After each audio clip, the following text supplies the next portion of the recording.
Hello, everyone, and thank you for joining for another episode of the interview series of SecOps Unpacked.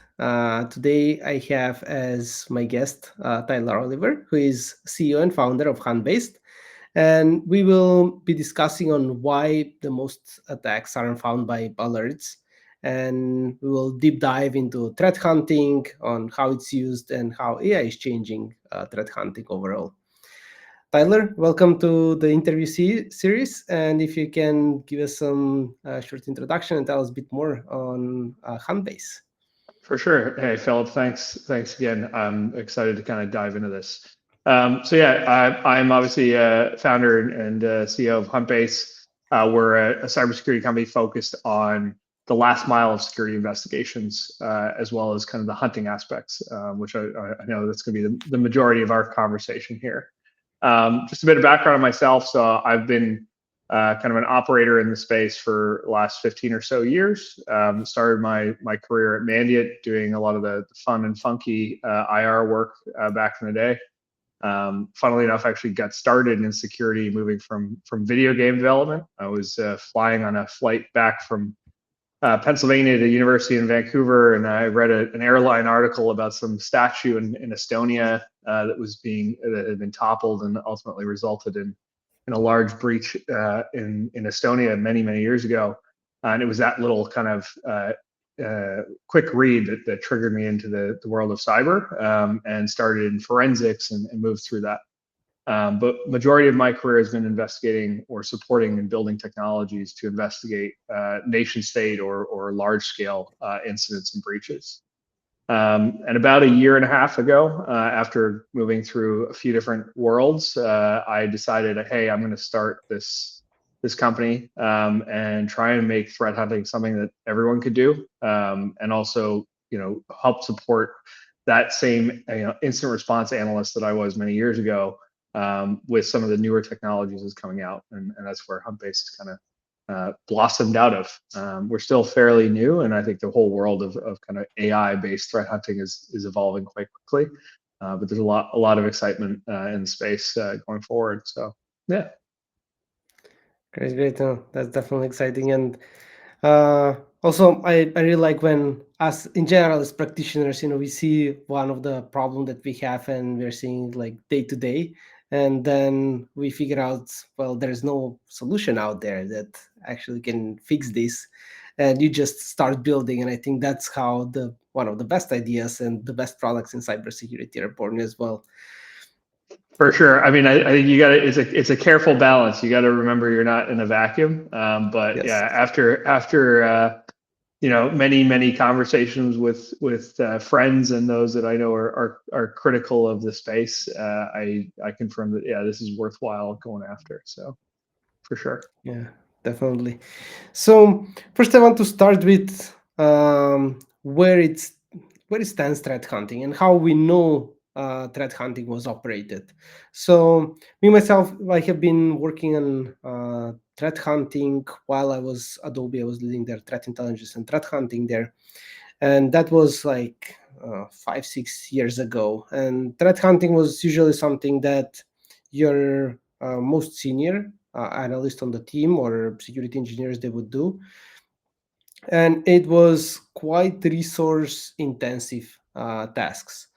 So what I wanted to ask you, if that's something that you were seeing also in the past, that yes, threat hunting is only for the most senior ones. Not many companies they have enough resources to dedicate to it, and that's why we only see really large enterprises with large SOC teams that they would have dedicated threat hunters. And for the rest, it would be just something that stays in the backlog, and they'll be, oh, it will be nice one day that we will do threat hunting. They just pile up hypotheses in the backlog, and they'll go just through one or two per month. But that was pretty much it. So Yeah. yeah. I think you're kind of seeing the gray area that is threat hunting and what you're describing. So I do think there's a lot of organizations that for years have said, oh yeah, threat hunting, it's some kind of North Star or thing we're going to eventually achieve. Some larger organizations in the last 5 years have built out threat hunting practices, or like yourself, Philip, like given a role that's split between an intelligence and hunting role, which are in some places the same thing. And so it's still a little gray for most organizations as to should we be doing, are we already doing, what does it take to do threat hunting? And I'm hoping that's going to kind of become clear for a lot of folks over the next couple of years. And I think as we see some frameworks around hunting starting to build out, that helps people understand, okay, what do I need to build into my program? But I mean, if I look back at early doors, for me, threat hunting and investigation and triage were all very intertwined. So the first kind of, I guess, exposure that I had to what ultimately was threat hunting was at Mandiant running searches for known indicators. Now, some may say, hey, that's not, you're looking for an atomic indicator is not hunting, but the reality is you're looking for something that you kind of know exists. You have a hypothesis that it might be in a network, and now you're going to go out and look for artifacts or evidence of that being in that network. And so we would do that in that case back in the day. It was through what are called sweeps. We'd sweep the network for information. We then came up with new ideas, and as I moved into other organizations and building other products, we came up with other creative ways to do that same type of work with broader hypotheses. So not just, hey, we know this IP address or this attack technique might be used, let's go find it, but hey, we think we can start to use ML and other things to find artifacts that something was there that we couldn't, say, write a detection for. I've seen some really good folks talking through the evolution of hunting in teams. I've seen some really good teams over the last couple of years who have started to develop a more stringent, like hypothesis-driven hunting process. I'm curious if that was kind of your experience as well, like documenting here's a hypothesis. All right, let's go out and start to hunt on that hypothesis. Let's spend an hour a day, whatever it might be, looking for those artifacts that might be left behind from that threat. And I find that really cool. Like that's essentially an evolution that's moving away from this. All right, let's start, looking beyond just what we know, what the alerts are telling us, what the tickets that we're dealing with are telling us, and start looking for things that may have been missed. But that requires some rigor and process to be developed. I'm kind of hoping that we can. It's a funny dream, but or a funny kind of way to put it. But I would love to see the college grad level analyst being able to do the same level of hunting to a degree as someone that really understands the threats and understands the networks that they're in. And I'm hoping that'll occur over the next couple of years. Certainly with what the way that we're going about it, and others in the space for sure. Yes, definitely. And going back to your question, definitely something that I think it provided a great results, and we were doing back in the day, it was that we organized our threat hunts. And I think back then we were using, it was framework called Tahiti or something like that. It was pretty good, like basic framework just to put the outline and start building those hypotheses and have some organized way of doing the threat hunts. And we would usually connect it then to threat intelligence and use some of the threat intelligence and the threat profile that we had to hunt for specific stuff, or yes, based on some attacks that we are seeing, try to expand based on them to see if we are missing something else. So that was showing us really great results. And if you want to connect here on the other side, what we had, that most of the interesting stuff and most of the true positive attacks, actually, they were detected through threat hunting rather than alerts, because on alerts you have a lot of high false positives, and when you detect something, it's just the usual, one host infected with info stealer or something simple, or someone clicked a phishing link and they provided the credentials. But with the threat hunting, in most cases, it was detecting those advanced persistent threats or complex attacks, or you're seeing that someone is establishing a footprint in your environment. So, which is quite the opposite from like how security leaders, they were allocating time for threat hunting and what is actually the outcome. So It's a tough thing, right? I mean, you see it in the academic world. Not that I've been in that world for many years, but you see it in the academic world, like how do you spend money on research? Because that's kind of what threat hunting is. It's like data research. You know, you may not get an outcome, but you may also get that like diamond, outcome that you're really hoping for. And it's a trade-off for sure.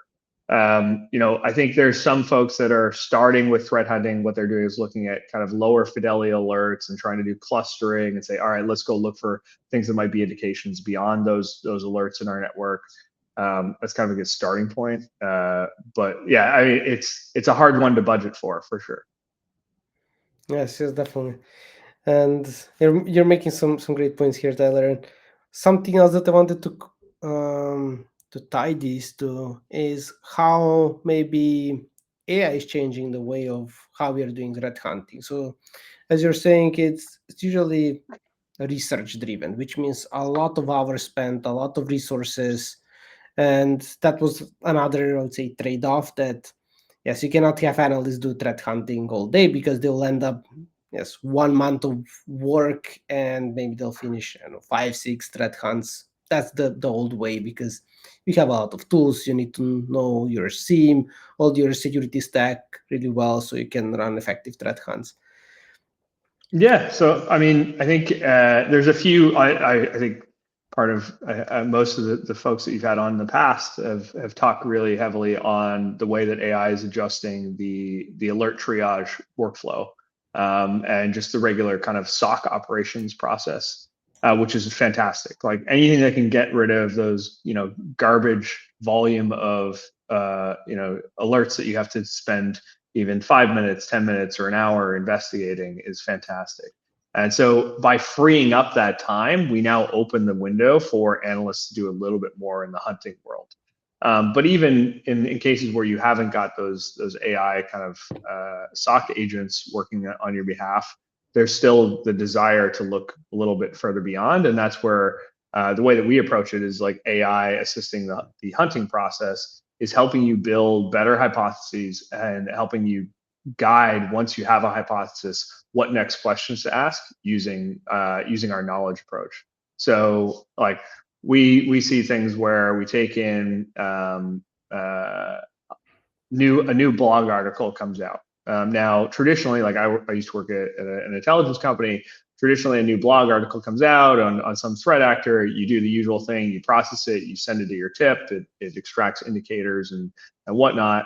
And that's it. Like, cool, they're stored in sticks. You can now use them in your detections, whatever. What we're saying is, hey, take that another step further, where we're also then using AI to extract the processes that are in that blog. So, hey, this is how we can go investigate it. Oh, it looks like they're referencing a registry key, or it looks like they're referencing a different artifact that we've not been familiar with. How can we leverage the tools that we have available to us to hunt for that artifact or similar artifacts in your network?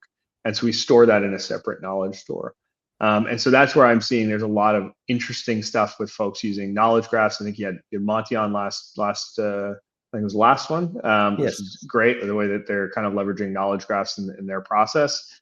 Slightly different in terms of their outcomes, but again, using that knowledge graph approach to extract data, extract process data as well, and using that to inform our agents on where to go next is really a massive advancement. And I think the other piece then is when you do find something of interest or slightly of interest. So like often when you're threat hunting, you see a thread and you're like, oh, I don't know, like that, hey, I was looking at a bunch of services and that one just looks a little off. I don't know why, but it just looks a little different. Like it's the name is just a little bit longer, or something just doesn't quite feel right. AI is allowing us to then, this has already been present for years, but to grab that little thread and pull it a little bit further. Say, okay, what questions can I ask next? Oh, let's go look for other systems that might have a similar service. Let's go look for other systems that maybe that same user that's running that service exists. Let's go and kind of almost create these millions of different branches simultaneously to go and find more interesting data to bring it back to the analysts who can then go, oh, that looks benign, or oh no, actually that was real. Let's dig deeper into that. Let's go look for other things. And previously, that was, I mean, for me, that was me across 3 different tabs in a spreadsheet, going, tagging data and then pivoting over to something and running a search and coming back. And again, a research problem, but it just gets a little bit unwieldy and takes you, 10, 20, 30 minutes, if not longer. Whereas now the system can kind of run most of those basic tasks for you and then come back and say, hey, here's your nice hunting package. Go take a review and tell me what you want to do next. Yeah, so definitely, I was just smiling earlier because I could definitely relate with the process, and was just going in my head, going through some past experience on how I was going through all that and spending, hours or days. And in the end, it's going back to those like basic manual tasks that you don't even realize, because there many of them they're even simple, and but you're doing them repeatedly and they eat so much time that makes everything longer. And on the other side, another interesting point that you are making, that now we have, with the AI, you can ask questions that can guide you. So in the past, it was usually a job for someone that's really experienced, because they know what questions they should ask. They've seen a lot of attack patterns. They know what else they should search for.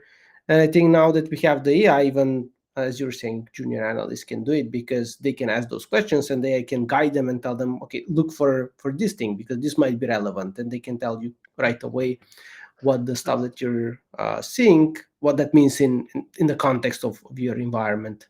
I think it's important to kind of note there that it doesn't mean that the need for experience is going away at all. I mean, this opens a whole other can of worms around. I think there's a lot of, I don't know, fear or confusion in security operations today. We're like, oh, the tier 1 is going to disappear, because alert triage is going to go away. I mean, I'm a fundamental believer that is never going to happen, because the human kind of creativity required for investigations, let alone cybersecurity investigations, but just investigations as a whole. And I'll talk a little bit about a sci-fi kind of analogy towards it, but the human is still so critical. So, for example, we talk about, hey, a junior analyst, like I would love a world where a tier 1 analyst can jump into a network they've never been in and be hunting as effectively or nearly as effectively as someone that's been in that network for months and years. And the only reason they're able to do that is by using that shared knowledge or shared understanding from that more senior analyst that's already been there, and moving it back. Now, previously, if you went into an organization net new, they go, hey, here's the wiki, go read the wiki, or here's go look at all the false positives that we found, and you'll understand why we never, we always ignore that signature, and no one really cares. But what we can now do is almost complete that kind of that OODA loop of the process, and feed it back in on itself, so that when an analyst comes up with a new hunting technique, whether they're in organization X and they've come up with a new idea, or organization Z, we can feed that back into the system and say, hey, why don't you hunt like this as a new analyst? Why don't you do this thing? Why don't you go here? Which I think is really impressive. Like that is there's 2 pieces there. One is that's the kind of power of this knowledge sharing system, and power of the kind of community together, but that's only made possible by some of the AI and agent, I guess, evolutions that we had over the last couple of years, for sure. Yes. So. Yeah, definitely. And where you're going with this, I can 100% agree, because in many cases, what I preach about is that AI is force multiplier. If you don't have your human force, there's nothing to multiply. So you cannot, like, Exactly. it's not like full autonomy that we can just throw it there and it will do stuff by itself.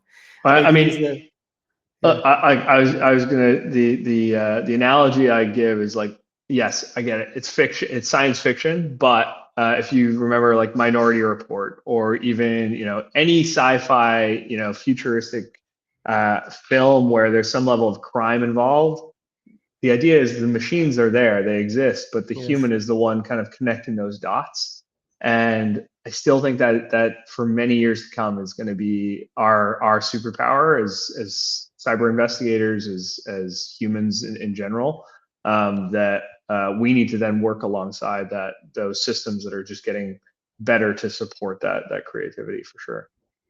Yes, yes, definitely. So it's definitely an enabler. And as you were saying, it's not eliminating roles, it's just changing the way how we are approaching things and what we can do with these technologies to be more productive, to do things faster, better, Yeah.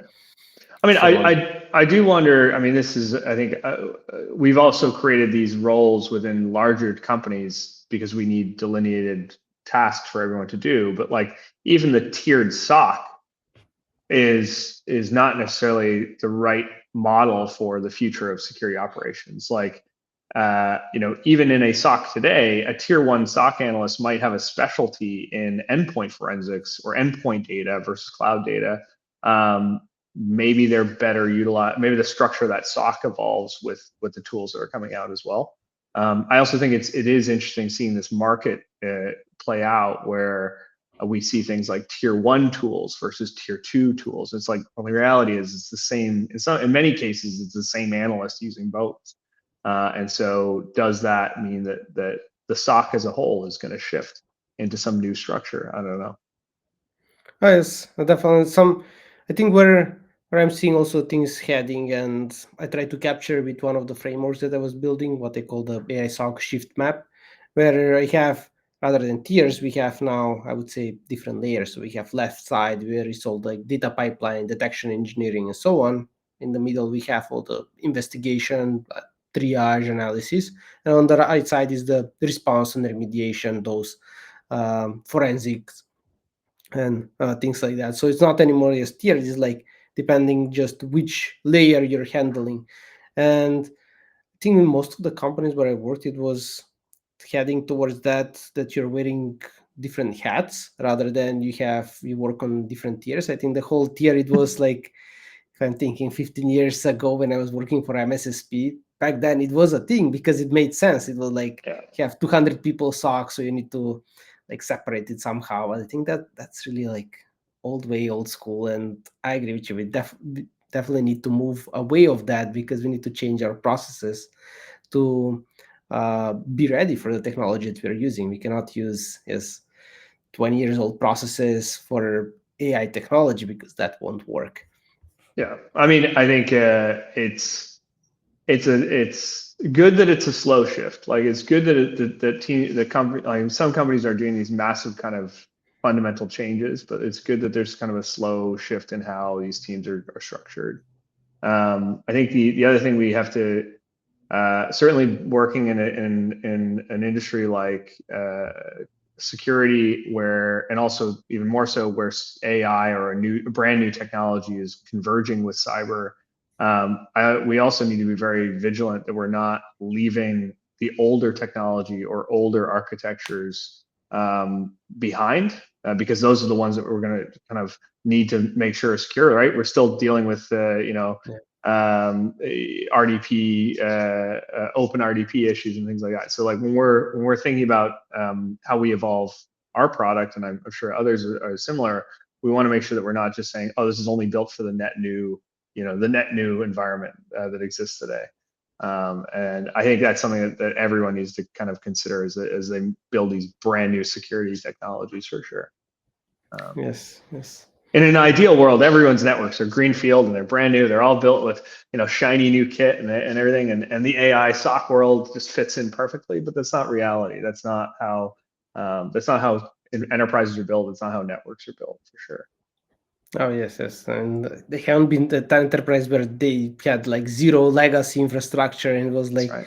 that server room that only one guy knows how to fix, and that will stay. And as you said, is like maybe a smaller tech companies they would have everything in the cloud, but Right. uh, Bring it there's slightly some gap. back. Bring it slightly back to the threat hunting world. Knowing that those legacy devices exist on that network is something that a new entry into that organization may not know. And but those are the types of devices you want to be hunting on. And so that's where we would hope to see people kind of digging in a little bit, pulling data off of them, understanding what they do, understanding things that look benign. And that's where some of the hypothesis driven hunting comes in for sure. Yes, and I wanted to ask you like.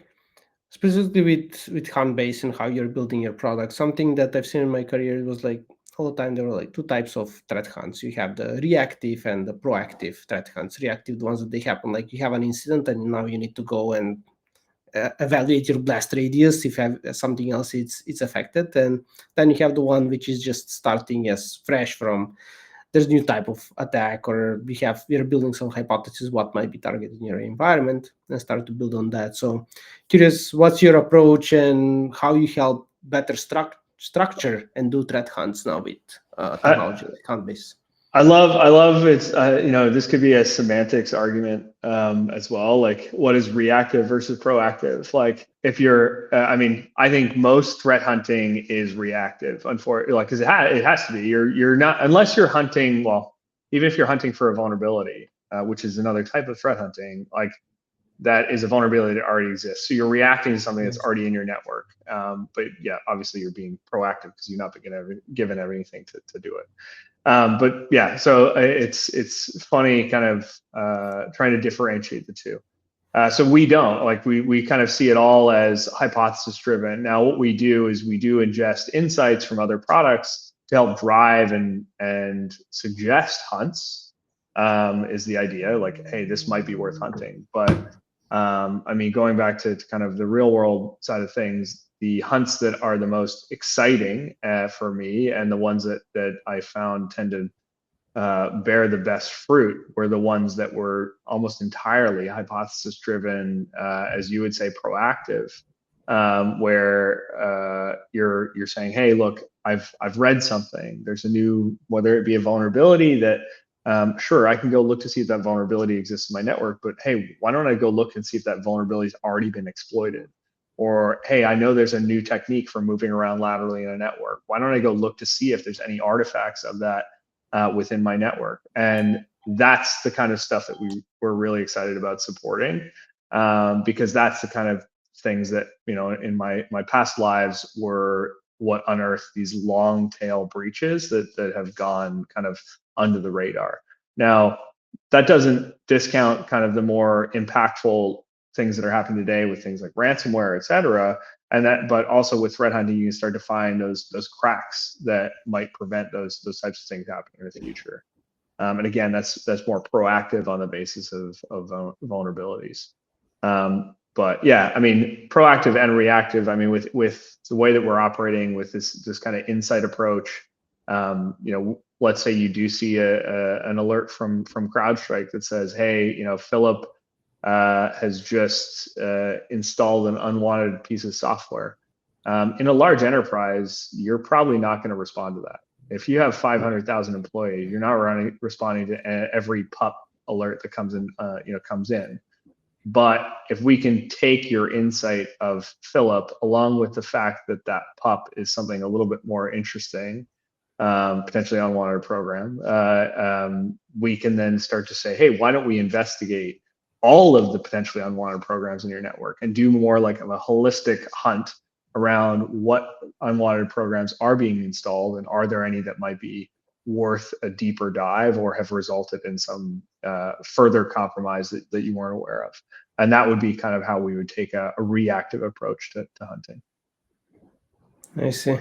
This is interesting. I think ties up nicely in one of the previous episodes I was speaking with Emre from Binalize, and he was explaining also like how how is becoming threat hunting more important, because as we were saying, like the roles that are changing, and now we'll have way more time to do other things, and you concentrate more on detection engineering, on threat hunting, and so on.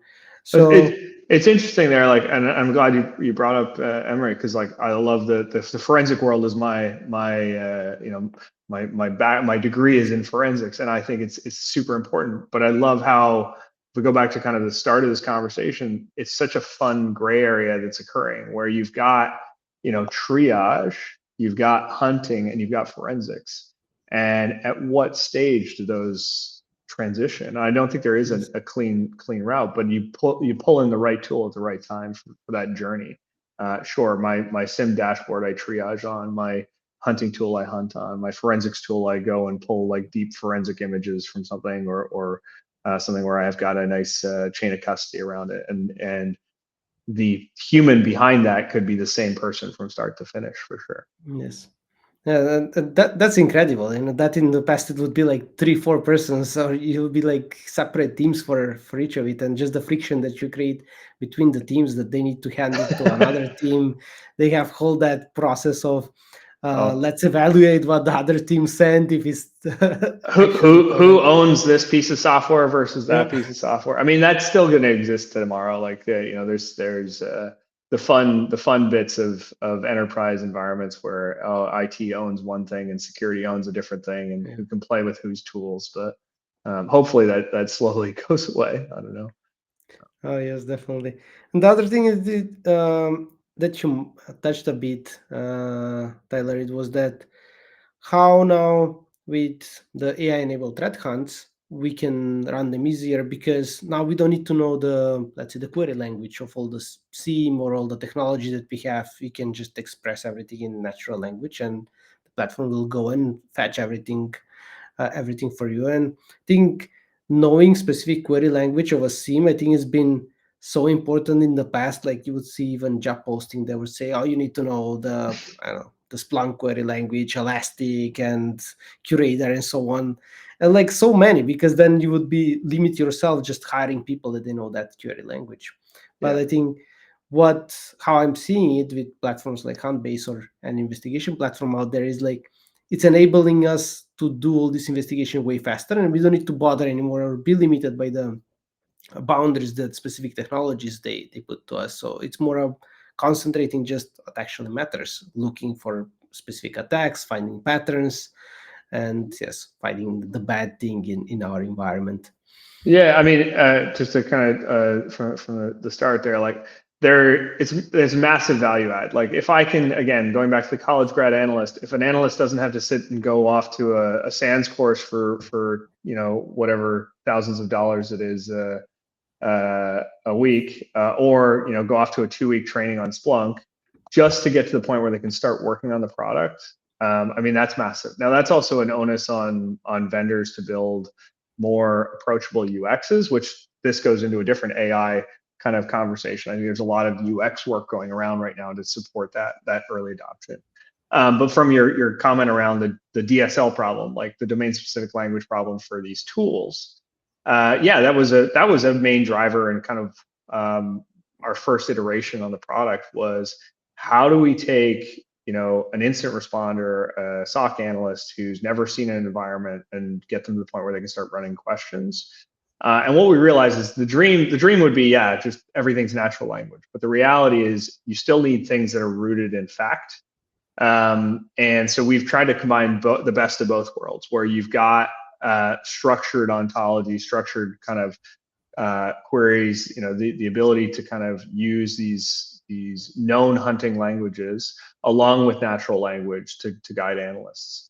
And I think there's been a lot of really cool work that was done pre-AI in the hunting space that helps support us today. So if you're familiar with things like Kestrel Lang, so the OCA, and IBM has done a massive job in supporting some of these, like stick shifter, Kestrel Lang, these kind of hunting specific approaches. There's a lot of things that can evolve off the top of those that support these kind of multi-product searches, multi-DSL searches. But I think it's also important when people are looking at some of these things, it's not as simple as, hey, I wrote a question in ChatGPT, it asked something through an MCP and got me the right data. You need to be very confident that it's asking the right question. And so you need to be able to audit those. And that was always important. I mean, coming from a world where auditing and kind of showing your work, so to speak, is critical. We want to make sure that if you do ask a question like, hey, what systems did Philip access last Tuesday when he was supposed to be on vacation? It actually goes and runs the right query across your EDR and your SIEM to pull the data back, and just doesn't come back with no systems, because I actually asked about some other random Yes. product. So yeah, I mean, it's been a lot of fun being able to leverage tech to do the federated hunting and federated searching stuff, but also making sure that we're doing it in a safe and an auditable way for sure. It's nice. And I'd say like with all the insights that you're sharing, I would say like quite exciting times to be now in cybersecurity as well. That you have technology like this, and it's enabling us even more to do more of those interesting stuffs that we wanted to do back in the day and we never had time for it. So yeah, so, some other things, like usually when I have practitioners on my podcast, usually we can go for hours and hours discussing, but not to make it too long for our audience. I wanted to bring us to the last questions here. So Tyler, I wanted to ask you, how do you see the whole like threat hunting? I think you already explained a lot on how it's evolving and where it will be, but overall, like everyone, I'm asking like if you can predict, or what's your view in the next 1 to 2 years, where it will, how it will evolve, the threat hunting area. And I'll want to tie to that one is like for organizations or the security leaders that they want to start and implement better threat hunting program, where they should start. Yeah. So I mean, the future. I'm going to try and take my disgruntled, or maybe not disgruntled, but grizzled view of the attack landscape and be like, oh yeah, we're just constantly going to be inundated by cyber attacks. Like, put that to the side. In an ideal world, and I do hope that is where we're going. In a couple of years, I think a large majority of what we have been seeing over the last decade of crappy detections and I use crappy detections, having been one of the persons that's written some of those crappy detection rules that I know some of the viewers will have in their networks, and I apologize. Some of those crappy detections will hopefully be auto triaged to the ninth degree, by the tools that they've already got in place. And so what's left on their plate is hopefully the ability for them to do more of this threat hunting. Because I also, vehemently believe that what we deal with tomorrow from a cyber attack perspective, from a cyber threat perspective, is going to be very different from what we deal with today. And therefore, be able to have a more kind of flexible detection and hunting process, like what I think what you've done before, around some of these frameworks, is super critical in the next couple of years. Today we've got, brand new threats. I know there's a lot of companies that are dealing with AI security threats. So how many people are threat hunting on their AI data right now? How many people are actually looking through some of those things? And that's what we're trying to enable, is like hunting for those the next threat that comes out the door. Not say, hey, go build a detection on it, because until you understand it, you can't really build a detection. So yeah, I think threat hunting is not going to get any less critical with the move to kind of the AI SOC process, but it'll get bigger for sure. And then in terms of kind of what things can people do, what should they be starting with today? I think it's looking at what and this can be an hour exercise. It can be, okay, what do we have in place? What do we know we're detecting? And it doesn't mean like what is every little detection, but like, what do we know that we can detect on? We know that we can detect on endpoint related attacks because we have the right signatures or the abilities to go and detect those.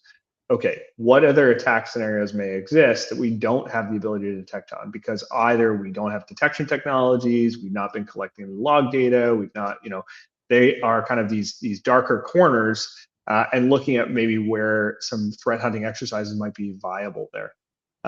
So, in some cases that's, oh, we don't have the right EDR telemetry to detect on these things in real time. Okay, cool. Let's proactively or reactively kind of go out and search that data as needed to try and find net new threats. And I think it can be a 1 hour, 2 hour exercise. It can be depending on the size of the organization, it can be a month exercise. I mean, that's part of what we're trying to avoid is, hey, how can we bring that number down significantly? But it is worthwhile taking a step back from the day-to-day of detection triage and looking at what else might be existing in your network, for sure. And I think actually, I'm based in the UK, so Ollie Whitehouse from NCSC put it out the other day that the kind of the world of threat hunting, at least in kind of the enterprise space in the UK, it needs to be thought of more often. And I think I've been saying that for the last probably 10, 15 years. Like it's and it's growing, and people are getting more excited about it for sure. Yeah.